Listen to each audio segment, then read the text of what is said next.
يا ربنا واغفر لنا وارحمنا يا ربنا ربنا يا ربنا يا ربنا يا ربنا.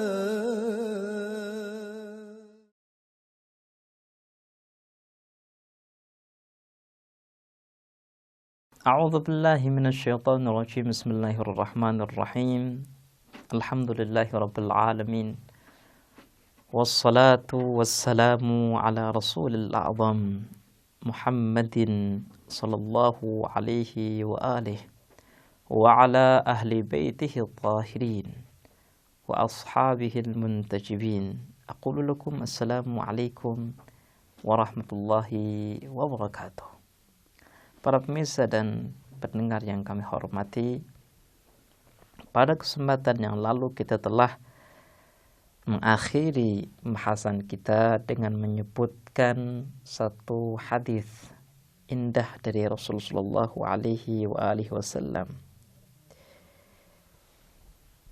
Pada kesempatan yang baik ini, izinkan saya untuk menyebutkan terjemahannya saja, karena sebelumnya kita sudah menyebutkan teks aslinya.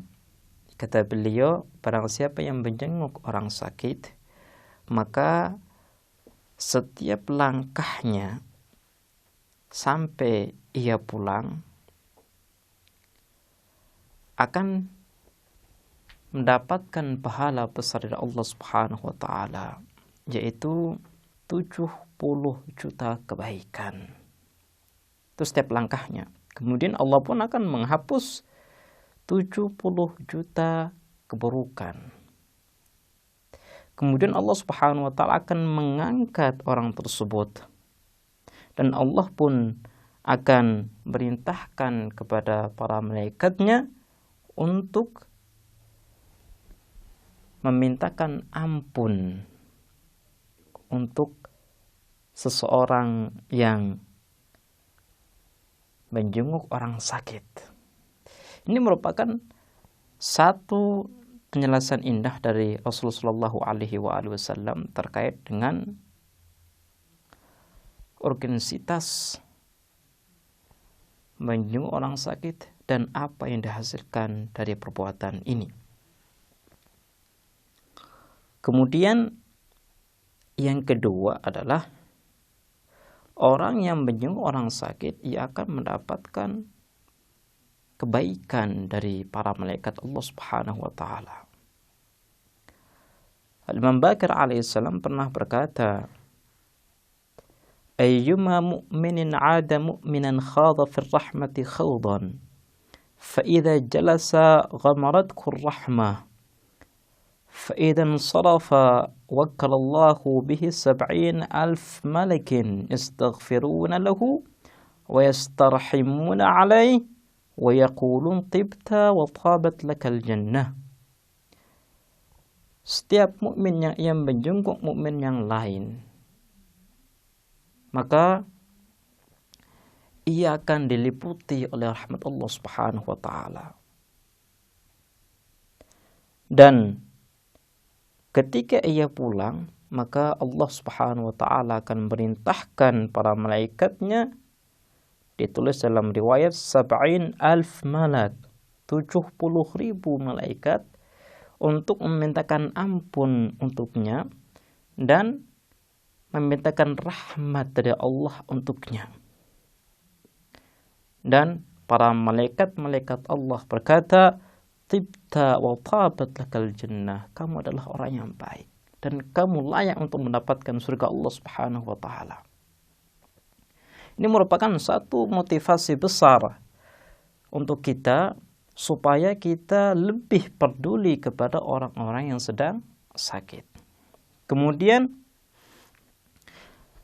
pelajaran yang ketiga adalah tatkala kita menjenguk orang sakit, maka kita dianjurkan untuk meminta doanya, karena doa orang sakit itu dikabulkan oleh Allah Subhanahu wa taala, sebagaimana yang telah dijelaskan oleh Imam Baqir alaihissalam.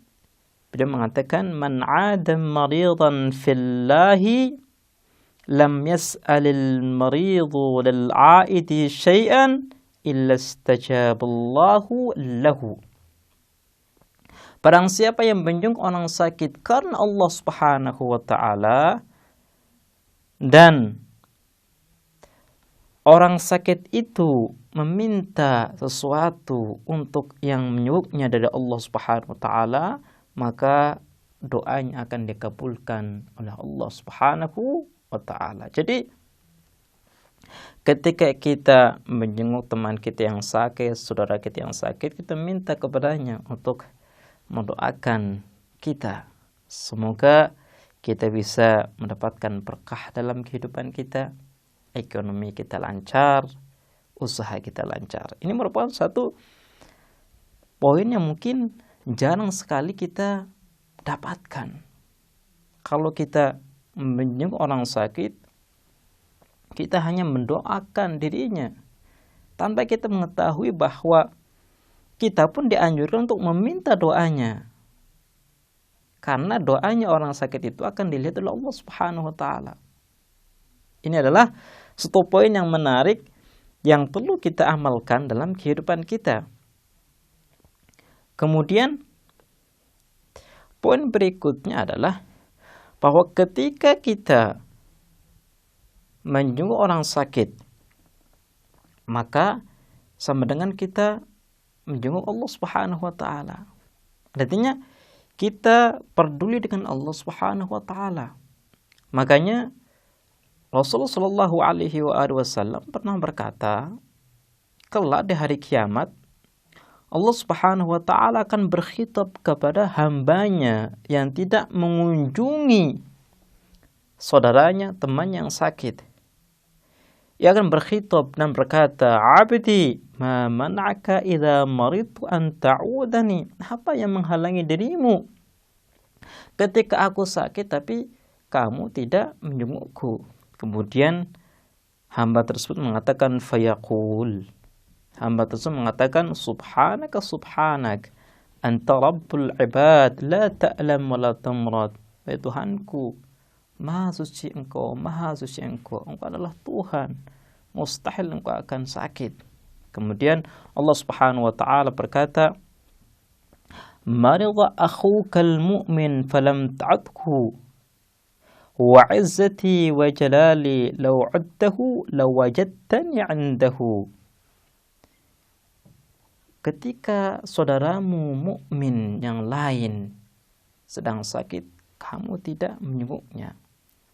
Ketika kamu menjenguk orang yang sakit, maka kamu akan mendapatkan diriku di sampingnya. Artinya, ketika kamu menjenguk orang sakit, maka kamu akan mendapatkan rahmat Allah Subhanahu wa taala. Makanya Rasul di akhir penjelasan beliau mengatakan bahwa Allah Subhanahu wa taala berkhitab kepada hamba tersebut, "Aku akan mengabulkan segala kebutuhanmu ketika kamu menjenguk saudaramu yang sedang sakit." Ini merupakan satu poin yang sangat-sangat mulia, sangat-sangat penting yang perlu kita perhatikan bersama, bahwa ketika kita memperdulikan teman kita, memberikan perhatian kepada teman kita, maka sama dengan kita memberikan perhatian kepada Allah Subhanahu wa taala. Karena hamba Allah adalah ciptaannya. Ketika kita memberikan perhatian kepada ciptaannya, maka sama dengan kita memberikan perhatian kepada penciptanya, yaitu Allah Subhanahu wa taala. Baiklah pemirsa, insyaallah kita akan meneruskan bahasan ini di kesempatan yang lain. Kita akhiri. Wassalamualaikum warahmatullahi wabarakatuh.